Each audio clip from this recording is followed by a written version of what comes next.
그런즉 그들이 믿지 아니하는 일을 어찌 부르리요 듣지도 못한 일을 어찌 믿으리요 전파하는 자가 없이 어찌 들으리요 보내심을 받지 아니하였으면 어찌 전파하리요 기록된 바 아름답도다 좋은 소식을 전하는 자들의 발이여 함과 같으니라. 그러나 그들이 다 복음을 순종하지 아니하였도다. 이사야가 이르되 주여 우리가 전하는 것을 누가 믿었나이까 하였으니 그러므로 믿음은 들음에서 나며 들음은 그리스도의 말씀으로 말미암았느니라. 그러나 내가 말하노니 그들이 듣지 아니하였느냐. 그렇지 아니하니 그 소리가 온 땅에 퍼졌고 그 말씀이 땅끝까지 이르렀도다 하였느니라. 그러나 내가 말하노니 이스라엘이 알지 못하였느냐. 먼저 모세가 이르되 내가 백성 아닌 자로서 너희를 시기하게 하며 미련한 백성으로서 너희를 노엽게 하리라 하였고 이사야는 매우 담대하여 내가 나를 찾지 아니한 자들에게 찾은 바 되고 내게 묻지 아니한 자들에게 나타났노라 말하였고 이스라엘에 대하여 이르되 순종하지 아니하고 거슬러 말하는 백성에게 내가 종일 내 손을 벌렸노라 하였느니라. 아멘. 바울은 구원에 있어서 하나님의 주권적인 선택과 인간의 책임이 따른다라고 말을 했습니다. 그래서 사람이 예수님을 마음으로 믿어 의에 이르고 입으로 시인하여 구원을 받게 된다라고 말하고 있습니다. 놀라운 구원이 아들 예수님을 통해서 우리에게 임했다라고 선언하고 있는 것입니다. 자, 그런데 우리에게는 또 다른 책임이 있습니다. 구원을 선물로 받은 사람들의 책임이 있다는 것입니다. 요한복음 17장에 보면 예수님께서 제자들을 위해서 하나님 아버지께 기도하는 장면이 나옵니다. 그 내용 중에 한 내용이 이런 것입니다. 하나님께서 제자들에게 이렇게 해주십시오라고 기도하는 예수님의 기도의 내용입니다. 내가 비옵는 것은 그들을 세상에서 데려가시기를 위함이 아니요 다만 악에 빠지지 않게 보존하시기를 위함이니이다. 예수님께서 하나님 아버지께 기도했던 제자들을 위한 기도의 내용은 속히 그들을 천국으로 데려가 달라는 기도의 내용이 아니었다는 것입니다. 악에서 보존해 달라라는 기도였습니다. 자, 왜 예수님은 제자들을 데려가게 해달라고 기도하지 않으셨을까요? 제자들이 이 땅에 남아서 예수 그리스도를 전파해야 되는 사명이 남아있기 때문이었습니다. 그래서 악에서 보존해 달라고 하나님 아버지께 기도했던 것입니다. 왜 그럴까요? 그래야 온전히 사명을 감당할 수 있기 때문입니다. 우리도 다르지 않다라고 생각합니다. 우리를 천국으로 빨리 데려가지 않는 이유는 우리에게 복음의 사명이 남아있기 때문이라는 것입니다. 여러분, 천국이 어떤 곳입니까? 곡하는 것이 없는 곳입니다. 슬픔이 없는 곳입니다. 아픔이 없는 곳입니다. 사망이 없는 곳입니다. 평화와 기쁨만 있는 것이 천국이라는 것이죠. 그러면 그렇게 천국이 아름답고 귀한 곳이고 좋은 곳이라면 왜 우리를 빨리 데려가시지 않느냐는 것입니다. 우리를 쉴만한 물가로 인도하시는 하나님이신데 당연히 빨리 데려가셔야 마땅한 것 아니겠습니까? 그래서 하나님께서 이 땅에 우리를 두신 이유는 우리에게 사명이 있기 때문이라는 것이죠. 자, 우리는 이미 하나님의 주권적인 선택에 대해서 살펴보았습니다. 그런데 이 교리를 너무 극단적으로 생각하는 분들이 있습니다. 그래서 이렇게 말합니다.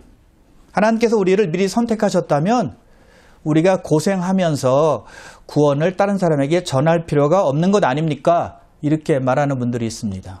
전도, 선교 필요 없다는 것입니다. 하나님께서 다 알아서 하시기 때문에 우리 할 일은 없다라는 것이죠.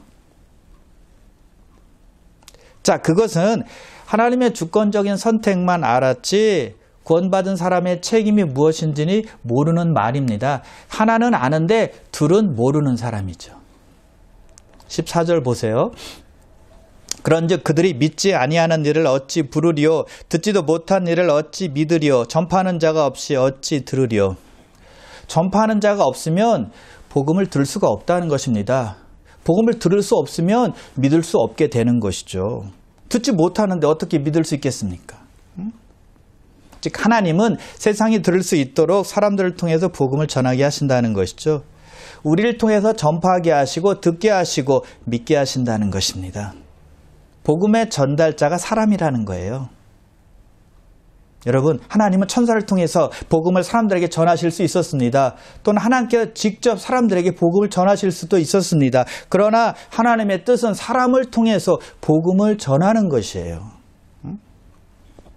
그렇지 않다면 바울이 뭐하러 그렇게 고생하면서 그렇게 핍박을 당하면서 아시아에 돌아다니면서 복음을 전했겠습니까? 유럽까지 가서 왜 복음을 전했겠습니까? 하나님께서 다 알아서 하시면 그렇게 할 필요가 없었잖아요. 즉 하나님은 우리를 통해서 그리스도가 전파되길 원하신다는 것이죠.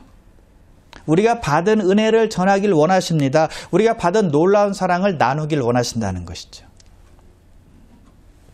자, 그런데 그 일은 특별한 사람들만 해야 되는 일일까요?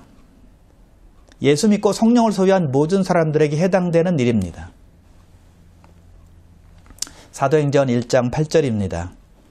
오직 성령이 너에게 임하시면 너희가 권능을 받고 예루살렘과 온 유대와 사마리아와 땅 끝까지 이르러 내 증인이 되리라 하시니라. 누가 예수님의 증인이 되어야 한다고요? 성령 받은 사람들. 물론 특별하게 마음에 감동받은 사람들, 어떤 특별하게 사명을 받은 사람들이 해당이 되겠죠. 그러나 증인의 역할은 성령 받은 모든 사람들에게 해당이 된다는 것입니다. 그래서 우리는 바울이 말하는 것에 귀를 기울여야만 합니다. 14절 보세요. 듣지도 못한 일을 어찌 믿으리요? 전파하는 자가 없이 어찌 들으리요? 듣지도 못한 분을 어떻게 믿을 수 있겠느냐는 것입니다. 전파하는 자가 없는데 사람들이 어떻게 들을 수 있겠느냐는 것입니다. 우리가 매개체요, 우리가 통로 역할을 해야 된다는 것입니다. 그래서 사람들이 복음을 들을 수 있도록 그들을 돕고 인도하는 역할을 해야 된다는 것이죠. 믿음은 들음에서 나기 때문입니다. 믿을 수 있도록, 들을 수 있도록 기회를 주는 역할 우리가 해야 된다는 것이죠. 그래서 우리는 직접 복음을 전하기도 하고 말씀을 들을 수 있도록 권유해 줘야 되고, 또 요즘처럼 교회를 가기를 꺼려한 사람이 있다면 복음의 메시지를 미디어를 통해서 들을 수 있도록 도와줘야 한다는 것이죠. 그래서 바울이 그런 사람들의 발을 이렇게 표현하고 있습니다. 15절 보세요. 기록된 바 아름답도다. 좋은 소식을 전하는 자들의 발이여 함과 같으니라. 좋은 소식을 전하는 발이 아름다운 발이라는 것입니다. 복음의 기쁜 소식을 전하는 사람들의 모습이 참으로 아름답다라는 거예요. 15절은 이사야를 인용한 말인데요. 이사야 52장 7절 인용했습니다. 자, 이사야 52장 7절인데요. 좋은 소식을 전하며 평화를 공포하며 복된 좋은 소식을 가져오며 구원을 공포하며 시온을 향하여 이르기를 내 하나님이 통치하신다 하는 자의 산을 넘는 발이 어찌 그리 아름다운가. 이사야 선지자는 산을 넘고 물을 넘어서 다른 동네로 가서 많은 사람들에게, 유대인들에게 하나님께서 이제 통치하신다라고 전하는 자의 발이 아름답다라고 지금 말하고 있는 것입니다. 자, 이게 무슨 뜻인가 하면요. 이스라엘 백성들은 불순종으로 말미암아 바벨론의 포로로 70년 동안 힘든 생활을 했습니다. 그런데 이제 그 시간이 끝나게 되었다는 것입니다. 그래서 그 소식을 전하는 자들의 발이 아름답다라는 거예요. 여러분, 그 소식을 듣는 사람들이 얼마나 기뻐했겠습니까? 이스라엘 백성들에게는 최고의 기쁜 소식이었을 것입니다. 그런데 그 소식을 전하는 사람은 더 기쁘지 않았을까요? 기다리고 기다렸던 해방의 소식을 전하는 사람이니까요. 복음은 헬라어로 유앙겔리온이란 단어입니다. 좋은 소식, 기쁜 소식이라는 뜻이죠. 원래 이 단어는 고대 시대 때 전쟁에서 승리했을 때 전령들이 기쁜 소식을 전할 때 사용했던 말이었어요. 전쟁에서 지면 망할 수 있습니다. 가족이 다 죽을 수도 있고요. 또 이긴 나라에게 속국이 되어서 아주 종살이 할 수 있는 그런 비참한 생활을 할 수밖에 없었습니다. 그런데 전쟁에서 승리합니다. 굉장히 기쁜 소식이라는 것입니다. 그것보다 더 기쁜 소식이 없었다는 것이죠. 또 그 소식을 전하는 전령들 얼마나 더 기뻐했겠습니까? 자, 그런데 그 소식이 복음의 기쁜 소식에 비할 수 있겠습니까? 복음의 소식에 비하면 사실 아무것도 아닙니다. 왜 그런지 아십니까? 복음은 모든 사람들에게 기쁨을 줄 수 있기 때문입니다. 전쟁에서 승리한 백성들에게만 기쁨을 주는 것이 아니라는 것입니다. 여러분 세상에서의 기쁨을 생각해 보십시오. 좋은 일이 일어나는 사람에게만 기쁨이 있는 것입니다. 당사자에게만 해당이 되는 것입니다. 기쁨과 관계되는 사람만 기뻐할 수 있다는 것이죠. 자, 운동 경기를 합니다. 승리한 팀만이 기뻐할 수 있습니다. 지는 팀은, 패배한 팀은 슬퍼할 것입니다. 낙심할 것입니다. 또 원하는 대학에 붙은 학생은 기뻐하겠지만 떨어진 학생은 정말 낙심하고 괴로워할 것입니다. 또 회사에서 승진한 사람은 기뻐할 수 있겠지만 승진하지 못한 사람은, 맨날 그 자리에 있는 사람은 다시 한번 낙심하고 쓸쓸해할 것입니다. 그러나 복음은 모든 사람들에게 기쁨을 준다는 것입니다. 그리고 복음은요, 오늘 잠깐 기뻐하고 마는 것이 아니라 영원한 것입니다. 여러분, 세상의 기쁨은 그때뿐입니다. 오래가지 않습니다. 그러나 복음이 주는 기쁨은 영원하다는 것입니다. 계속 지속된다는 겁니다. 그래서 예수 믿는 사람들은 복음이 무엇인지 알기 때문에 그 기쁜 소식을 전하며 즐거워하는 것입니다. 그래서 하나님은 구원의 복된 소식을, 구원을 선물로 받은 사람들을 통해서 좋은 소식을 전하는 자로 사용하기를 원하신다는 것입니다. 그래서 복음을 전하는 자들이 그들의 발이 가장 아름답다라고 말씀하는 겁니다. 세상에서 가장 아름다운 발이 복음을 전하는 자들의 발이라는 것이죠. 신체적으로 잘생기고 예쁜 발이 아름다운 발이 아니라 복음을 전하는 발이 가장 아름다운 발임을 믿으시길 바랍니다. 그런 복되고 아름다운 발 다 되시기를 주님의 이름으로 축복합니다. 예수님께서 말씀하세요.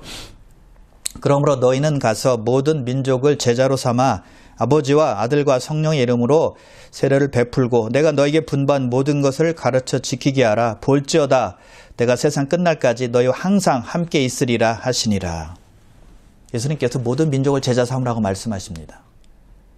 너희는 가서라고 말씀하셨는데요. 이 말을 너희가 가는 곳에서라는 말로 해석해도 좋을 것입니다. 우리가 가는 곳마다, 우리가 가는 곳에서 사람들을 제자 삼는 것이 필요하다는 것이죠. 오지로 보내심을 받아서 사람들을 제자 삼는 것도 필요하지만 우리가 있는 그곳에서 증인의 역할을 감당해서 사람들을 제자 삼는 것도 필요하다는 것입니다. 우리 모두 멀리 가는 선교사가 다 될 수는 없지만 있는 곳에서 선교사 역할을 할 수 있다는 것입니다. 증인의 역할을 감당할 수 있다는 것입니다. 내가 제자가 될 뿐만 아니라 내 주위에 있는 사람들, 내 생활 영역 속 안에 있는 사람들을 빛과 소금 역할을 잘 감당해서 그들을 제자 삼는 역할을 하는 것이 필요하다는 것이죠. 예수님께서 성령이 임하시면 너희가 권능을 받고 예루살렘과 온 유대와 사마리아와 땅끝까지 이르러 내 증인이 되리라라고 말씀을 하십니다. 자, 여기서 예수님은 가장 가까운부터 먼 곳으로 말씀하셨다는 것입니다. 가장 가까운 예루살렘, 그리고 가장 맨 마지막에는 땅끝, 이렇게 말씀하셨다는 것이죠. 자, 그 이유는 무엇일까요? 가장 가까운 곳부터 증인의 역할을 해라, 그런 뜻이 아닐까요? 물론 필요하면 먼 곳도 가야 되겠죠. 그러나 모든 사람이 먼 곳으로 소명받은 것은 아니라는 것입니다. 소명받은 사람은 반드시 가야 되겠지만 그런 사람이 아니라면 현재 있는 곳에서 먼저 증인의 삶을 사는 것이 필요하다는 것입니다. 그러므로 우리는 현재 우리가 속해 있는 곳에서 시작을 해야만 합니다.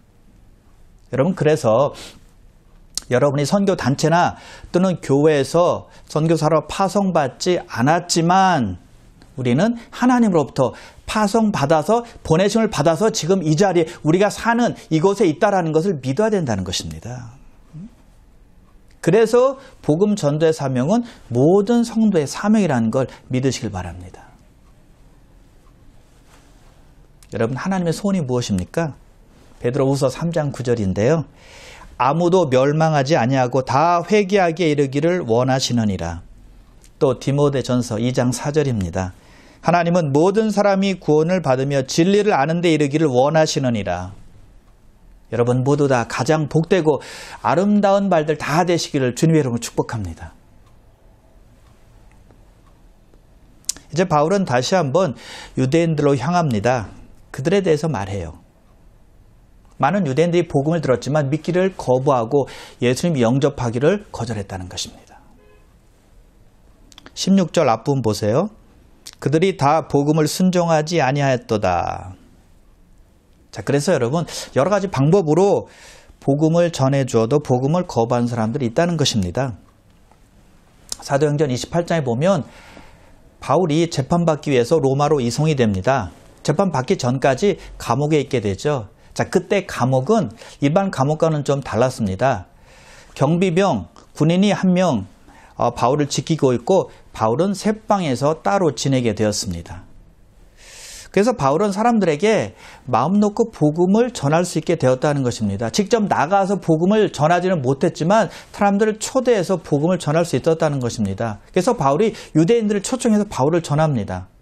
사도행전 28장에 보니까 아침부터 저녁까지 하나님 말씀을 강론했다고 했습니다. 또 하나님의 나라를 증언했다고 그랬고요. 또 구약을 통해서 예수님을 증거했다라고 성경은 기록하고 있습니다.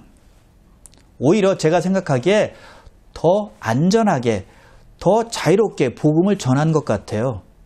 왜냐하면 옆에 경비병이 있기 때문에 유대인들이 바울을 해할 수 없었거든요. 자, 그런데 그렇게 복음을 전한 결과는 어땠을까요?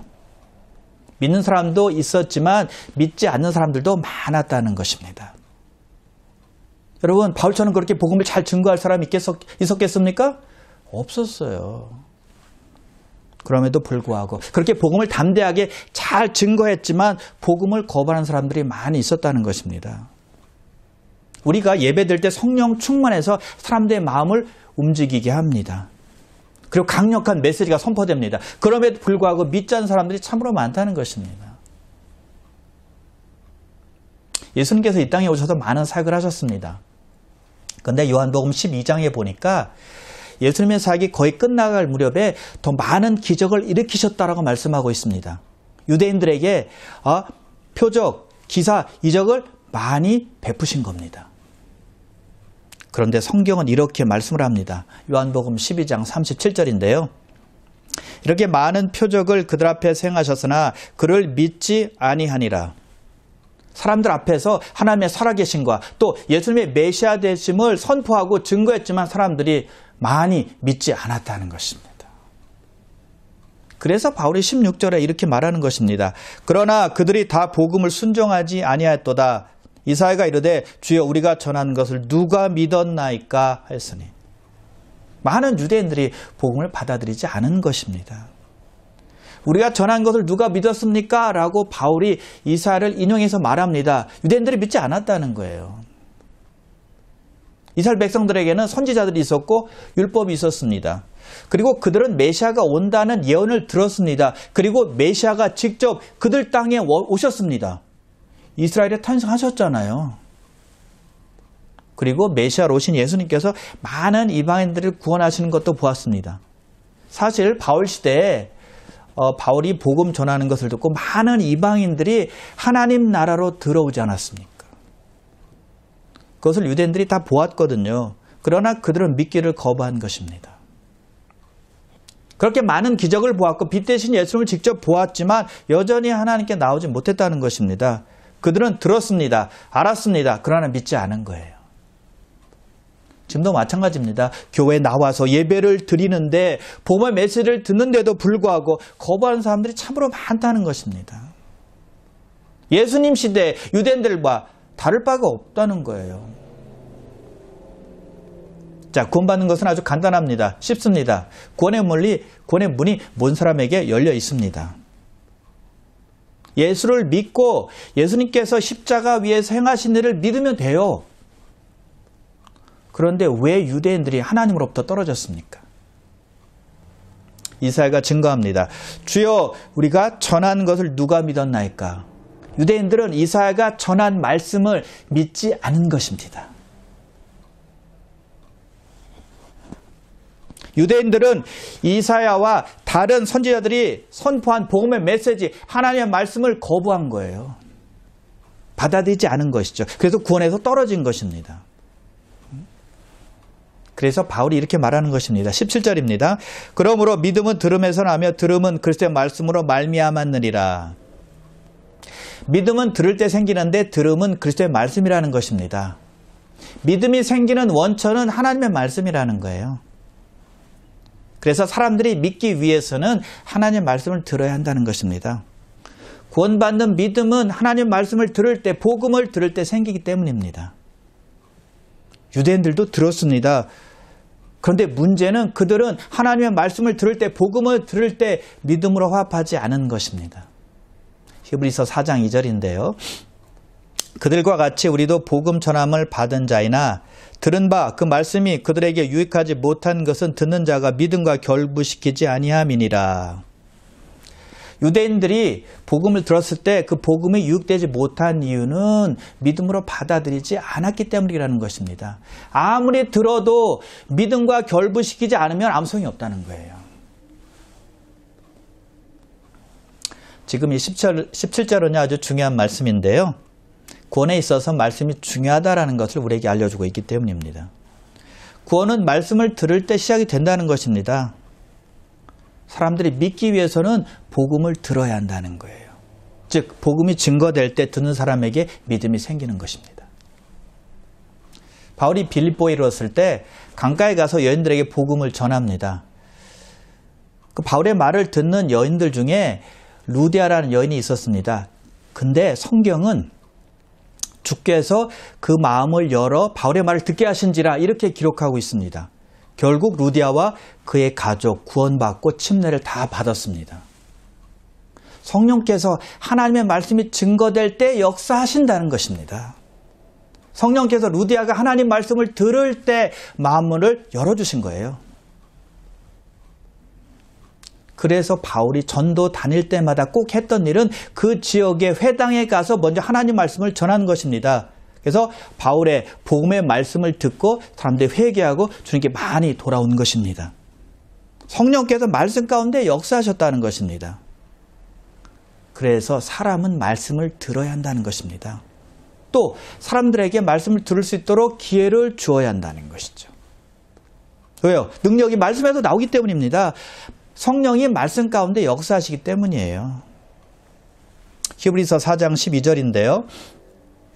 하나님의 말씀은 살았고 운동력이 있어 좌우에 날선 어떤 것보다도 예리하여 혼과 영과 및 관절과 골수를 찔러 쪼개기까지 하며 또 마음의 생각과 뜻을 감찰하나니 하나님의 말씀은 살았고 운동력이 있기 때문입니다.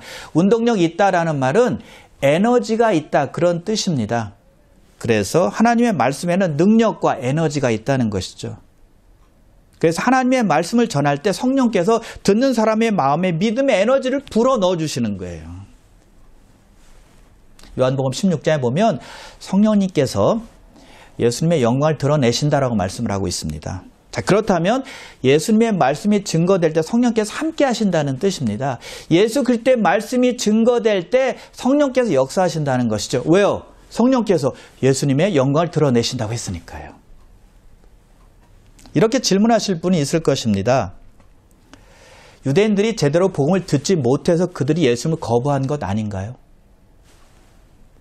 그것에 대한 대답을 바울이 시편 19편 4절을 인용해서 이렇게 말을 하고 있습니다. 18절인데요.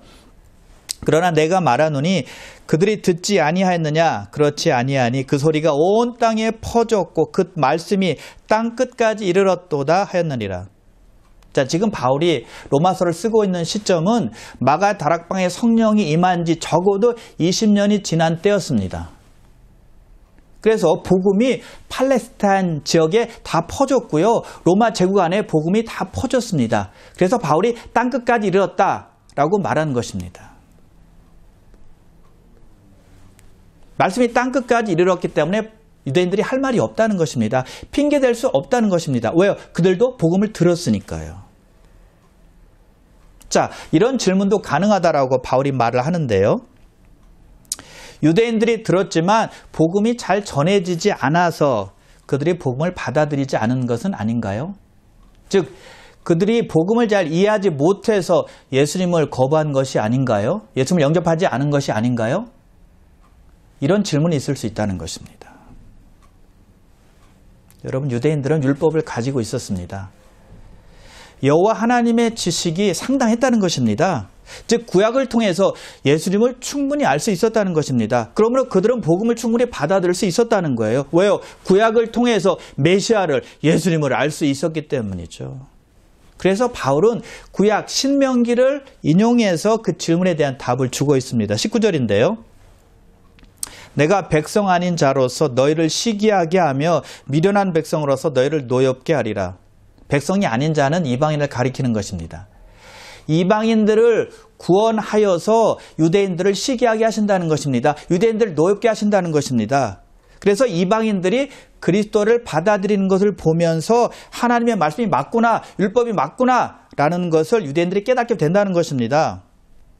이방인들이 그리스도를 받아들이고 영접했다는 사실이 바로 복음은 하나님으로부터 나온 것이다 라는 것을 알 수 있다는 것입니다. 왜요? 신명기와 다른 여러 구약에서 말씀하셨으니까요. 그래서 유대인들은 핑계치 못한다는 것입니다.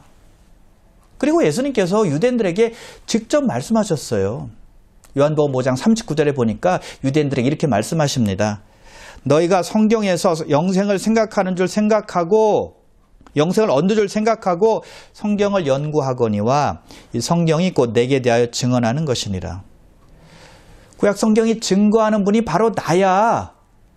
율법과 선지자가 증거하는 사람이 메시아가 바로 나야, 나. 이렇게 유대인들에게 자세하게 설명해 준 것입니다. 근데 유대인들의 반응은 어땠을까요? 요한복음 그 다음 절인데 이렇게 말합니다. 그러나 너희가 영생을 얻기 위하여 내게 오기를 원하지 아니하는도다. 예수님을 거부한 겁니다. 그렇게 예수님께서 그들 앞에서 메시아라고 말을 해 주었건만, 밝히셨건만 그들은 믿지 않은 것입니다. 예수님을 거부한 것이죠. 여러분, 이래도 유대인들이 말씀을 듣지 못해서 예수님을 거부한 것입니까? 아니면 말씀을 이해하지 못해서 예수님을 영접하지 못한 것입니까? 아니라는 거예요. 그런데요, 여러분, 하나님은 다릅니다. 유대인들의 반항에도 불구하고 유대인들의 거부에도 불구하고 이렇게 말씀하십니다. 바울이 이사야 65장 1절 인용해서 말하는데요. 20절입니다. 내가 나를 찾지 아니한 자들에게 찾은 바 되고 내게 묻지 아니한 자들에게 나타났노라. 하나님을 찾지 아니한 자들에게 찾게 주셨다는 것입니다. 하나님을 구하지 아니한 자들에게도 나타내 주셨다라고 지금 말씀하고 있습니다. 그리고 마지막 절에 21절에 하나님께 또 이렇게 말씀하십니다. 순종하지 아니하고 거슬러 말하는 백성에게 내가 종일 내 손을 벌렸노라. 순종하지도 않고 거슬러 말하는 백성들에게 하나님께 손을 벌리셨대요. 둘째 아들 탕자가 아버지께 자기 몫을 달라고 해서 집을 나갑니다. 아버지의 속일 썩인 것입니다. 아버지의 마음을 아프게 한 것입니다. 그 둘째 아들이 어떻게 됐나요? 잘 살았나요? 천만에요.